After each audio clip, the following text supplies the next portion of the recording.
Hey everybody, how you doing today? I wanted to take a minute to talk about something that I like. What I like are logos and symbols. Specifically, these two books. These books are awesome.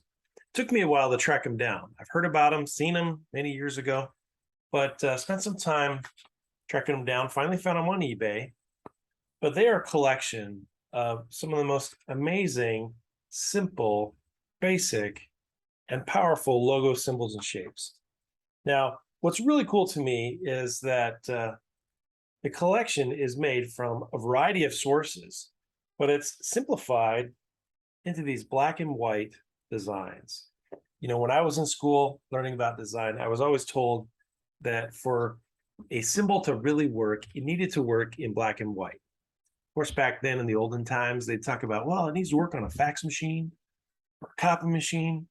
Of course, it's kind of irrelevant today, but when we're talking about logos, probably now, most of all, it needs to work really tiny in a little avatar screen, little window somewhere on some digital device somewhere is what really matters. And the more iconic, or in other words, simple a shape is, the more useful it is, or at least the more flexible it is. And that's really what we're talking about, flexibility. So I have some screenshots here that I want to share with you guys, talk about this a little bit more. So what I think is really cool and important about this is when you look at this collection of shapes, it's almost like look at how they went through and found all these different ways to write the letter K or to create a shape or a symbol out of the letter K. Here's another one, right? This one's a collection of the letter A. I mean, when you really sit down and think about it, there are a bazillion different ways, and that's a scientific term, a bazillion different ways to do shapes out of a letter A. Multiply that by a bazillion other possibilities, and you really get to find out how many possibilities there really are. Ultimately, what I'm saying, and I say this to my students, is that there's always another idea out there.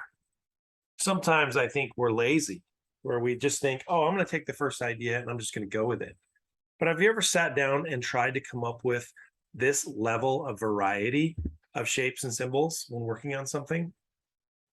I think that's what we're really talking about is push yourself further and further and further. Try to make something more and more unique. I think in today's world, we step back and we, kind of go off with our first solution. Maybe we think, oh, that's good enough. And we just go with it. Maybe for the basic job, you might just need to get something done and just get it out the door. But if you're really trying to be creative and original and unique, you really need to learn how to push yourself a little further than that. Take an idea and really explore the options. What is amazing to me too about this collection of books of symbols from these two books is that guess what year these books came out? 1973. These books are as old as me. Crazy. Well, what does that mean? That means these were designed without a computer. Without a computer. No vector art, no illustrator, by hand, through good old-fashioned drafting and elbow grease with pen and ink. Really awesome that someone was able to create something so precise, so beautiful, so geometric, so perfect by hand. And then through photography and other means actually put this book together. I mean, this book wasn't even designed in the computer either. We take for granted how easy things are for us to do, but look at how these were put together at a time when they didn't have the aid of vector shapes, clip art, and the like. And isn't it interesting how maybe even at that time, folks were a little more creative even? We might think of ourselves today and say, oh yeah, we have all these things. We're so much more creative, blah, blah, blah. No, we're not. You can look back and find amazing inspiration from a time when they didn't have all the tools and the visual aids that we do now. And I'm constantly amazed by looking to the past and seeing what others have done before. So if I was going to say anything today with this little video, it would be find inspiration wherever you can, be willing to try different solutions, different ideas, different styles, test them and try them out.